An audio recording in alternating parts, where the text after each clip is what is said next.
ಪೆಹಲ್ಗಾಮ್ನಲ್ಲಿ ಏನು 28 ಜನರ ಒಂದು ಬಲಿದಾನ ಆಗಿತ್ತು. ಉಗ್ರಗಾಮಿಗಳ ಅಟ್ಟಹಾಸಕ್ಕೆ ಏನು 26 ಭಾರತೀಯರು ತಮ್ಮ ಪ್ರಾಣವನ್ನು ಕಳೆದುಕೊಂಡಿದ್ದರು. ತದನಂತರದಲ್ಲಿ ಇಡೀ ದೇಶದಲ್ಲಿ ಆಕ್ರೋಶ ವ್ಯಕ್ತ ಆಗಿತ್ತು. ಪ್ರತಿಯೊಬ್ಬ ಭಾರತೀಯನಿಗೂ ಕೂಡ ಅನ್ನಿಸ್ತಾ ಇತ್ತು, ಅಭಿಪ್ರಾಯವನ್ನು ನೀಡ್ತಾ ಇದ್ದರು, ಈ ಘಟನೆ ಆದ ನಂತರದಲ್ಲಿ ಒಂದು ಪ್ರತೀಕಾರವನ್ನು ತೆಗೆದುಕೊಳ್ಬೇಕು, ಉಗ್ರಗಾಮಿಗಳ ಸಂಘಟನೆಗಳ ವಿರುದ್ಧ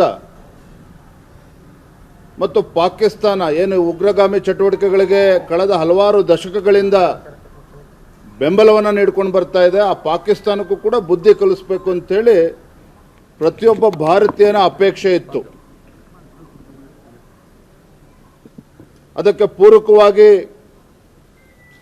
ಪ್ರಧಾನಮಂತ್ರಿ ನರೇಂದ್ರ ಮೋದಿಜಿಯವರು ಕೂಡ ಹಲವಾರು ಬಾರಿ ಹೇಳಿದರು, ಯಾವುದೇ ಕಾರಣಕ್ಕೂ ಇದನ್ನು ಇಲ್ಲಿಗೆ ಬಿಡೋದಿಲ್ಲ, ಉಗ್ರಗಾಮಿಗಳ ತಕ್ಕ ಶಾಸ್ತಿಯನ್ನು ಮಾಡ್ತೇವೆ ಅಂಥೇಳಿ ಹೇಳಿಕೆಗಳನ್ನು ಕೂಡ ನೀಡಿದರು. ನಿನ್ನೆ ಮಧ್ಯರಾತ್ರಿ ಪಾಕಿಸ್ತಾನ ಮತ್ತು ಪಾಕಿಸ್ತಾನ ಆಕ್ಯುಪೈಡ್ ಕಾಶ್ಮೀರ್ನಲ್ಲಿ, ಪಾಕಿಸ್ತಾನದಲ್ಲಿ 4 ಕಡೆ, ಪಾಕಿಸ್ತಾನ ಆಕ್ಯುಪೈಡ್ ಕಾಶ್ಮೀರಲ್ಲಿ ಅಂದರೆ ಎಲ್ಲೆಲ್ಲಿ ಉಗ್ರಗಾಮಿಗಳ ಅಡುಗು ತಾಣಗಳಿತ್ತು ಅಲ್ಲಿಗಾಗಲೇ ಕಾರ್ಯಾಚರಣೆ ಪ್ರಾರಂಭ ಆಗಿರ್ತಕ್ಕಂಥ ತಾವೆಲ್ಲರೂ ನೋಡ್ತಾ ಇದ್ದೀರಿ. ಪ್ರತಿಯೊಬ್ಬ ಭಾರತೀಯನೂ ಕೂಡ ಹೆಮ್ಮೆ ಪಡ್ತಾ ಇದ್ದಾರೆ, ಸಂತೋಷ ಪಡ್ತಾ ಇದ್ದಾರೆ. ಈ ಸಂದರ್ಭದಲ್ಲಿ ನಾವು ಪ್ರತಿಯೊಬ್ಬ ಭಾರತೀಯರು ಸಹ ನಮ್ಮ ಸೈನಿಕರಿಗೆ ಬೆಂಬಲವನ್ನು ನೀಡಬೇಕಾಗ್ತದೆ, ಜೊತೆಲಿ ನಿಲ್ಲಬೇಕಾಗ್ತದೆ. ವಿಶೇಷವಾಗಿ ನಮ್ಮ ರಾಜ್ಯದಲ್ಲಿ ನಮ್ಮ ಭಾರತೀಯ ಜನತಾ ಪಾರ್ಟಿ ಕಾರ್ಯಕರ್ತರಿಗೆ ಹಾಗೂ ರಾಜ್ಯದ ಜನತೆಗೆ ವಿಶೇಷವಾಗಿ ನಾವು ವಿನಂತಿ ಮಾಡ್ತೇನೆ, ದೇವಸ್ಥಾನಗಳಲ್ಲಿ ವಿಶೇಷ ಪೂಜೆಗಳನ್ನು ನಾವು ಪ್ರಾರ್ಥನೆಯನ್ನು ಸಲ್ಲಿಸಬೇಕು. ನಮ್ಮ ಯೋಧರಿಗೆ ನೈತಿಕ ಸ್ಥೈರ್ಯವನ್ನು ತುಂಬತಕ್ಕಂಥ ಕೆಲಸ ನಾವೆಲ್ಲರೂ ಕೂಡ ಮಾಡಬೇಕು ಅಂತೇಳಿ ನಾನು ಈ ಸಂದರ್ಭದಲ್ಲಿ ವಿನಂತಿಯನ್ನು ಮಾಡ್ತಾ ಇದ್ದೇನೆ. ಇಂಥ ಸಂದರ್ಭದಲ್ಲಿ ರಾಜ್ಯದ ಕಾಂಗ್ರೆಸ್ ಪಕ್ಷ ಒಂದು ಟ್ವೀಟನ್ನು ಮಾಡಿದೆ. ಮನುಕುಲದ ಅತ್ಯಂತ ಶಕ್ತಿಯುತ ಶಸ್ತ್ರ ಅಂತ ಹೇಳಿದರೆ ಶಾಂತಿ. ಅಂದರೆ ಮಹಾತ್ಮ ಗಾಂಧೀಜಿಯವರು ನೆನಪು ಮಾಡ್ಕೊಂಡಿದ್ದಾರೆ ಕರ್ನಾಟಕ ಕಾಂಗ್ರೆಸ್ನವರು. ನಾಚಿಕೆ ಆಗಬೇಕಾಗಿತ್ತು. ನಾನು ಇವತ್ತು ತಮ್ಮ ಮೂಲಕ ಮಾನ್ಯ ಸಿದ್ದರಾಮಯ್ಯನವ್ರಿಗೆ, ಡಿ ಕೆ ಶಿವಕುಮಾರ್ ಅವ್ರಿಗೆ, ರಾಹುಲ್ ಗಾಂಧಿ ಅವ್ರಿಗೂ ಕೂಡ ನಾನು ಪ್ರಶ್ನೆ ಮಾಡೋದಕ್ಕೆ ಇಚ್ಛಪಡ್ತೇನೆ. ತಮ್ಮ ನಿಲುವನ್ನು ಸ್ಪಷ್ಟಪಡಿಸಬೇಕು. ಇವತ್ತು ರಾಜ್ಯ ಕಾಂಗ್ರೆಸ್ ನಾಯಕರು ಯಾವ ರೀತಿ ಟ್ವೀಟನ್ನು ಮಾಡಿದ್ದಾರೆ ಇದಕ್ಕೆ ಸ್ಪಷ್ಟನೆಯನ್ನು ನೀಡಬೇಕಾಗ್ತದೆ. ಇವತ್ತು ಕಾಂಗ್ರೆಸ್ನವರು ಉಗ್ರವಾದಿಗಳ ಪರವಾಗಿದ್ದಾರಾ ಅಥವಾ ಭಾರತದ ಪರವಾಗಿದ್ದಾರಾ, ಪಾಕಿಸ್ತಾನದ ಪರವಾಗಿದ್ದಾರಾ ಅನ್ನೋದನ್ನು ಸ್ಪಷ್ಟಪಡಿಸಬೇಕಾಗ್ತದೆ.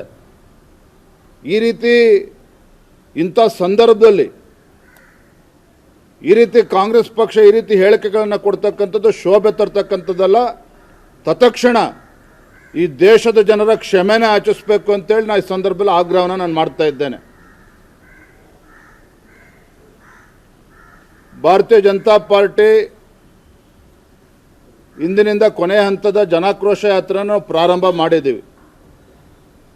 ಇವತ್ತು ಕೋಲಾರ, ನಾಳೆ ತುಮಕೂರು, ಚಿತ್ರದುರ್ಗ ಈ ರೀತಿ ನಾವು ಪ್ರವಾಸವನ್ನು ಈಗಾಗಲೇ ಘೋಷಣೆ ಮಾಡಿದ್ವಿ. ಆದರೆ ಇಂಥ ಸಂದರ್ಭದಲ್ಲಿ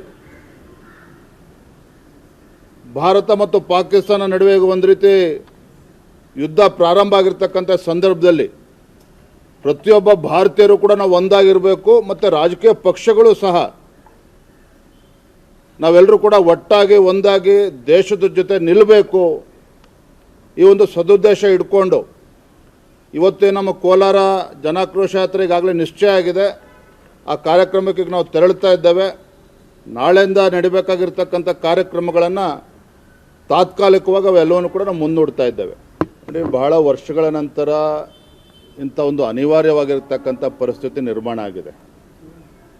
ಆದರೆ ಒಂದಂತೂ ಸತ್ಯ, ಕಳೆದ ಹಲವಾರು ದಶಕಗಳಿಂದ ಕಾಶ್ಮೀರದಲ್ಲಿ ಯಾವ ರೀತಿ ಉಗ್ರಗಾಮಿಗಳ ಒಂದು ಅಟ್ಟಹಾಸಕ್ಕೆ ಹಿಂದೂಗಳ ಮಾರಣ ಹೋಮವೂ ಕೂಡ ಆಗಿದೆ, ಭಾರತವು ಕೂಡ ಅದಕ್ಕೆ ಬೆಲೆ ತೆತ್ತಕ್ಕಂಥ ಕೆಲಸ ಮಾಡಿದೆ.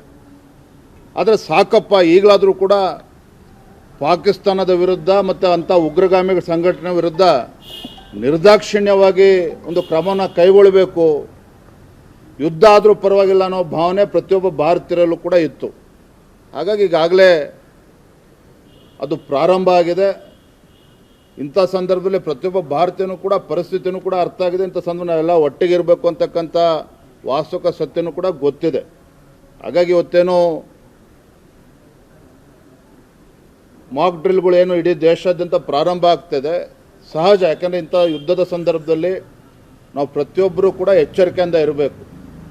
ಆ ನಿಟ್ಟಿನಲ್ಲಿ ಇವತ್ತು ಈ ರೀತಿ ಮಾಕ್ ಡ್ರಿಲ್ಗಳು ನಡೀತಾ ಇದೆ. ಎಲ್ಲರೂ ಕೂಡ ಅದಕ್ಕೆ ಬೆಂಬಲವನ್ನು ಕೂಡ ಕೊಡ್ತಾರೆ. ಅದ್ರ ಬಗ್ಗೆ ಯಾವುದೇ ಅನುಮಾನಗಳು ಬೇಡ.